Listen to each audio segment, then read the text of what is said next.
சில நாட்களுக்கு முன்னாடி ட்விட்டர்ல ரம்யா மோகன் அப்படின்ற ஒரு பெண் வந்து விஜய் சேதுபதி பத்தி ஒரு செய்தியை போஸ்ட் பண்ணியிருக்காங்க.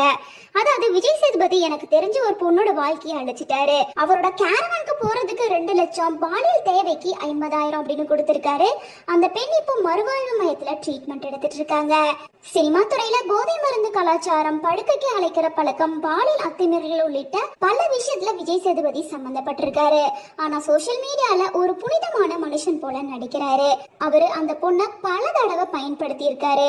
இது ஒண்ணு மட்டும் அல்ல, இது போன்ற பல விஷயங்கள் சோசியல் மீடியால தெரியறது இல்ல. அதனால மக்கள் இவர மாதிரி ஆட்களை பாராட்டிட்டும் நல்ல மனுஷன் போல நடத்துறாங்க.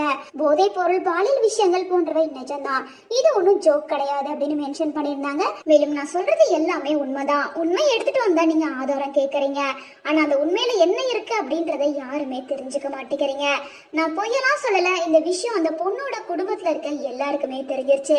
அந்த பொண்ணோட டைரி, போன் கால், சாட் இதெல்லாம் பார்த்து தெரிஞ்சுக்கிட்டாங்க. அதனால டோட்டலா அவ வாழ்க்கை வீணா போச்சு. இப்ப அவ ரொம்ப கஷ்டப்பட்டுட்டு இருக்கா. சினிமால சாதிக்கணும்னு நினைக்கிற எல்லா பெண்களுக்கும் இதுதான் நடக்குது அப்படின்னு சொல்லிட்டு ஒரு போஸ்டையும் ஷேர் பண்ணியிருந்தாங்க. இதை தொடர்ந்து கொஞ்ச நேரத்துல அந்த 2 போஸ்டையுமே டெலீட் பண்ணிட்டு அக்கௌண்ட்டையும் டெலீட் பண்ணிட்டாங்க.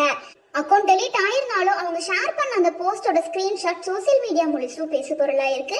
விஜய் சேதுபதியா இப்படி பண்ணியிருக்காரு, இத்தனை நாளா இவரையா மக்கள் செல்வன்னு கொண்டாடிட்டு இருந்தோம், சினிமாவுல நல்ல மனுஷன் நினைக்கிற எல்லாருமே இப்படிதான் அசிங்கமா நடந்துக்கிறாங்க அப்படின்னு பலருமே கமெண்ட் பண்ணிட்டு இருந்தாங்க.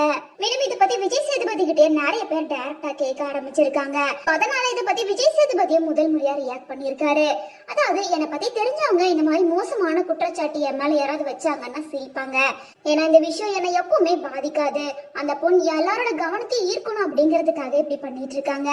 ஒரு நிமிஷம் புகழுக்காக அவங்க அப்படி செஞ்சிருக்கலாம், அதை அவங்க ஜாலியா என்ஜாய் பண்ணிட்டு போட்டோம். இந்த விஷயம் தொடர்பா நான் சைபர் கிரைம்ல கம்ப்ளைண்ட் பண்ணியிருக்கேன். பல வருஷமா பல புகார்களை நான் பார்த்துட்டேன். நான் நடிச்ச படம் இப்போ நல்லா ஓடிட்டு இருக்கு, அதை கெடுக்கணும் அப்படின்ற பொறாமையில சிலர் இந்த மாதிரி பண்ணியிருக்கலாம். சோசியல் மீடியால அக்கௌண்ட் இருந்தா யார் யாரை பத்தி என்ன வேணா பேசலாம், எதுவும் சொல்லலாம் அப்படின்னு சொல்லிட்டு விஜய் சேதுபதி இந்த விஷயத்தை பத்தி ஓபன் அப்பா பேசியிருக்காரு. மேலும் இது எல்லாமே ரூமர்ஸ் தான் அப்படின்றதையும் தெளிவுபடுத்தியிருக்காரு. விஜய்